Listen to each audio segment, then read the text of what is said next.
Today, let's talk about developing listening skills.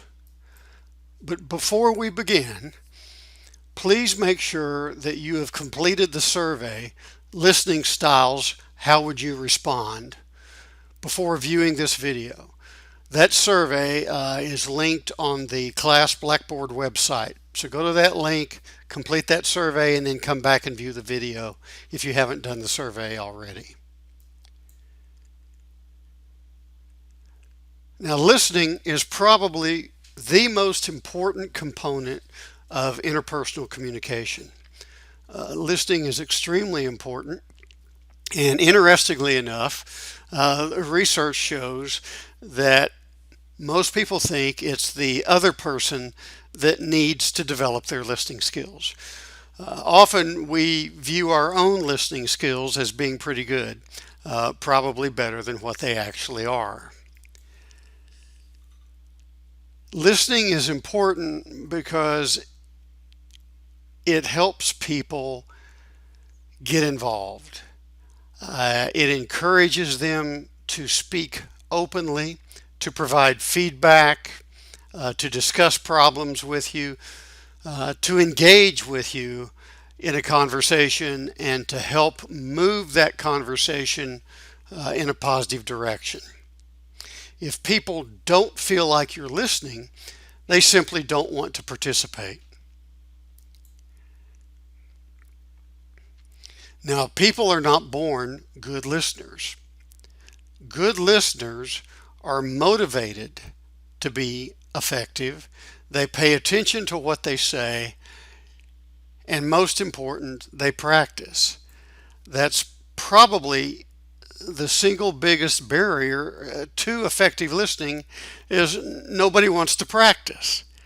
When was the last time that you got up and, blue sky, sunshine, birds singing, you're on your way to work, you check your look in the mirror out the door and you say, wow, it's going to be a great day. I think I'll practice my listening skills today. It doesn't tend to work that way. You're much more likely to put effort into developing other skills, being a better golfer or a better cook or something like that. You tend not to view listening as something that you can practice. The key to becoming a more effective listener is grasping the concept that what people really want is to be understood, because you cannot agree with me or disagree with me or support me, evaluate me until you understand me. So what we're trying to do in terms of developing listening skills is to get to the point where we can help the other person feel that they are being understood, that we are attempting to understand them in a conversation. If you summarize the research, you'll find that there are 4 common listening responses that have been identified. Now, these listening responses are simply the way that we reply to someone in a conversation, what we say to someone in a conversation. The 4 common responses are the empathetic response, the problem-solving response, the questioning response, and the evaluative response. Let's go over each of these for just a few minutes. The empathetic response is a non-judgmental response. It simply attempts to mirror the message that's being sent, that you understand where the person is coming from. Okay, what I hear you saying is, or I sense that you're, whatever it may be. Now, the empathetic response is common in therapy situations. In clinical psychology, you hear about the empathetic response a lot. It doesn't have to be therapeutic or in nature. It can be as simple as, I understand what you're saying. I've been there myself. something to let the person know that you understand where they're coming from, that you have shared that experience with them. The empathetic response can be a very valuable response, but like all of the responses that we've identified, um, there are situations where it's not particularly effective also. Let's say, for example, you're walking down the hallway at work. Someone comes up to you and says, "Excuse me, can you tell me where the restrooms are?" They probably don't want you to respond with, "Well, what I hear you saying is that you need to use the restroom." No, here's where a different type of response might be more effective: the problem solving response. Again, as the name implies, it's a response that gives advice or information, an opinion, a perspective that hopefully will improve someone's situation. It might be in the form of, "Well, I'd probably da da da da," or "You might want to da da da da," however you might finish that. Now, interestingly enough, the research shows that of the four responses we've identified, only one of them shows significant difference in terms of frequency of usage between genders. Uh, and as you might guess, it's the problem solving response.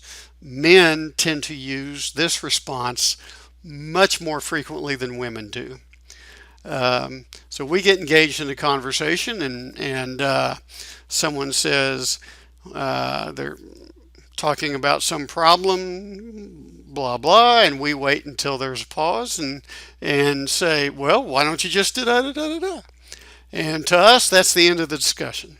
But it often doesn't work that way. Now, a problem solving response, again, can be a very effective response, though, in an appropriate situation. The questioning response is a response that is designed to seek additional information. You're trying to get greater clarity or greater understanding. So you ask someone a question about what they're saying. This can be a very powerful response. Um, you're engaged in a conversation, someone says something, and you say something like, "I think I understand. Can you give me an example?" Or, "Can you tell me more about that?" Now, this is very powerful in terms of communicating to the other person that you're seeking to understand what they're saying. You want more information. If you weren't attempting to understand, you wouldn't ask for more information. The impact of this kind of response is easy to see. Let's consider a common scenario where there may be a group of people standing around the water fountain at work, and they're talking, and one person just got back from vacation, and he says, "Yeah, I went down to the Cayman Islands and I went scuba diving, and I was down about 30 feet, and I saw a 6 foot shark." Now, oftentimes in that scenario, what you'll see is the first thing out of someone's mouth might be something like, "Oh yeah, I've been scuba diving for years, and I've seen big sharks. I've seen 12-foot sharks." Well, that doesn't really communicate an attempt to understand what the person is saying, or that you're listening. In the same scenario, what if the first response out of someone's mouth was something like, "Really, I'll bet that was exciting. Have you been scuba diving before?" And the person answers the question, um, "Did you see anything else other than a shark that would scare you?" Uh, no, just saw a big turtle. Wasn't too scaring. Um, "Did you see any other sharks?" Uh, no, saw that one. Uh, so anyway, The idea is that you draw the person in by asking these questions. You get more information, and it contributes to the conversation. It aids in your understanding, and most importantly, it communicates to the person that you're interested enough to attempt to understand what they're saying. Now, the final response is the evaluative response. It is some sort of a judgment. It's an expression generally of approval or disapproval. And you see this all the time, both in the workplace and outside. Someone will say something, and the first thing out of someone's mouth is, "That'll never work." Or, no, that's a terrible idea. Sometimes it's something, approval. What a great idea. Now, the evaluative response can be a very powerful response, but far too often it comes too soon in the conversation. Um, it's difficult to approve or disapprove without understanding. And if this response comes too early in the conversation, and the person feels that, well, you didn't understand what I was saying. How can you possibly evaluate? I remember a faculty meeting years ago where I said something, I don't know, it was a half-baked idea, and a colleague sitting at the table said, "I agree with Jay. What we ought to do is," and then went on to say something that didn't have anything to do with what I just said. Now, I certainly didn't feel like my colleague was listening to me. He simply used what I said as a stepping stone to voice his opinion. Okay, that's why these responses, these four responses, often work well when more than one is used. You might start off, for example, with an empathetic response, something to let the person know that you have a shared experience. Then maybe a questioning response designed to get greater clarification or more understanding, more information. Then perhaps an evaluative response. Okay, now that I understand what you're saying, I'm not sure if this idea will work. Okay, and here's why. Or now that I understand what you're saying, I think it's a great idea. Let's pursue it. Generally, what you want to do to promote effective listening is you want to take in information from the speaker. Again, that's often in the form of a questioning response. You want to remain non-judgmental, at least until the point in the conversation where it makes sense to offer either approval or disapproval. Respond in a way that invites continued communication, and always seek understanding. Now, you have completed the Listening Styles How Would You Respond survey. This survey was designed to give you some idea of your comfort level with each of these four responses. Now, after you total your scores for the four responses, you'll probably have one score that's higher, maybe 2 or 3 points than the rest. That suggests that you're most comfortable with that particular response. You may have a tie score. That suggests that you're equally comfortable with those two responses. The trick here is not to decide whether or not the response that you're most comfortable with is the best response. The question to ask is, can you be more effective by more judicious use of all four responses?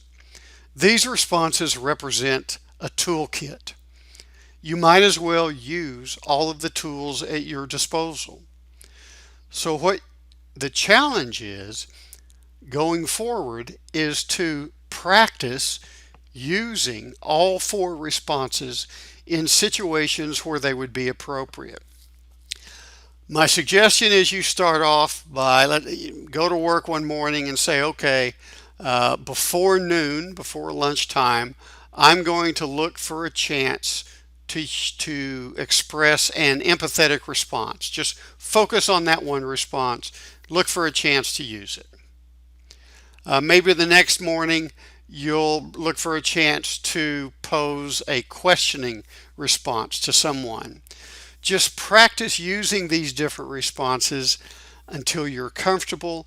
Use them in combination, and I think you will begin to see how effective they can be in terms of communicating to someone that you are listening to them and attempting to understand. As usual, if you have any questions over this, don't hesitate to send me an email.